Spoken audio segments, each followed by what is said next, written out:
How to deal with your toddler biting. Biting is very common in early childhood.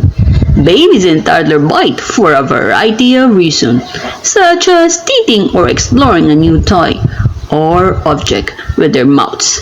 As they begin to understand cause and effect, they also might bite a person to see if they can get a reaction.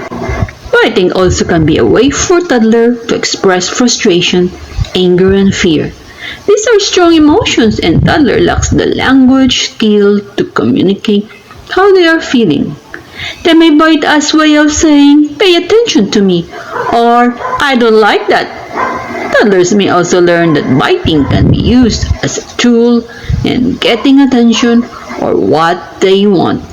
Biting is slightly more common in boys and tends to happen most often between the first and second birthday.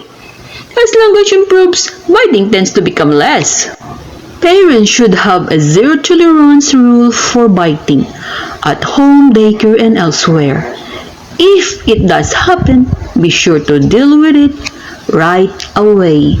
Yes, it's time for you to deal with me right away by subscribing, liking, sharing, commenting, and get notification of my video. Shana L. Boyle, PhD, suggested these steps to deal with your kids' bites. Step 1. Be calm and firm. Address your child with a firm "no biting" or "biting hurts." Keep it simple and easy for a toddler to understand. Make it clear that biting is wrong, but avoid lengthy explanation until your child is old enough to understand. Remaining as calm as possible will help resolve the situation more quickly. Step 2. Comfort the victim. Direct your attention to the person who has been bitten, especially if it's another child. If there's an injury, clean the area with soap and water. Get medical care if bite is deep or bleeding. Step 3.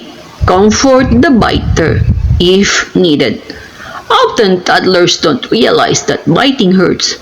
It's okay to comfort a child who feels upset about hurting someone.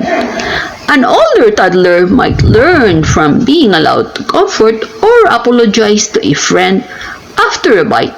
But if the biter is using the behavior to get attention, you don't want to reinforce this behavior by giving a comfort and attention. Step 4. Offer alternatives. When things have calmed down, suggest alternatives to biting, like using the words "no, stop, and that's mine" when wanting to communicate with others. For example, show your child how to approach a peer. Put out their hand and then say "please" to ask for an item. Step 5. Redirect. Distraction works wonder with kids this age. If emotion and energy levels are running high, or if boredom has set in, help redirect a little one's attention to a more positive activity, like dancing to music, coloring, or playing a game. Discipline usually is not necessary, as most kids don't realize biting hurts. Never hit or bite a child, as this teaches the child that this behavior is okay. If you try the steps and the behavior doesn't stop, timeout may help. Older toddlers can go to a designated timeout area, a kitchen chair or bottom stair, to calm down. As a general rule, about 1 minute per year of age is a good guide for timeouts. You might need to supervise your toddler during a timeout, but be careful not to give them any attention. Your child should be calm and quiet before leaving the timeout area. Always remember this. Be consistent. Reinforce the no biting rule at all times. Use positive reinforcement rather than reward negative actions with attention. Make it a point to praise your child when they behave well. You can say something like, I like how you use your words, or I like how you're playing gently, to reinforce positive alternative to biting.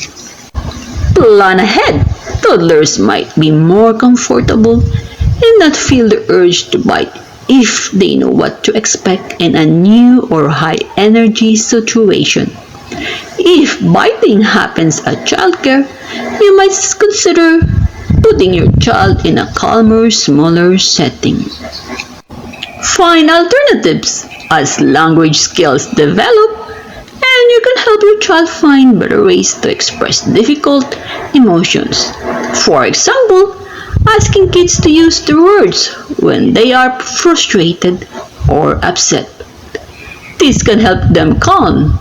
If you need help, a doctor, counselor, or behavioral specialist can discuss ways to teach your child to manage strong emotion and healthily express feelings. After 4 years old, biting should stop. If it goes beyond this age and it's excessive and seems to be getting worse rather than better, and usually happens with other upsetting behavior, you may need to talk to your child's doctor. Together, you can find its causes and ways to deal with it.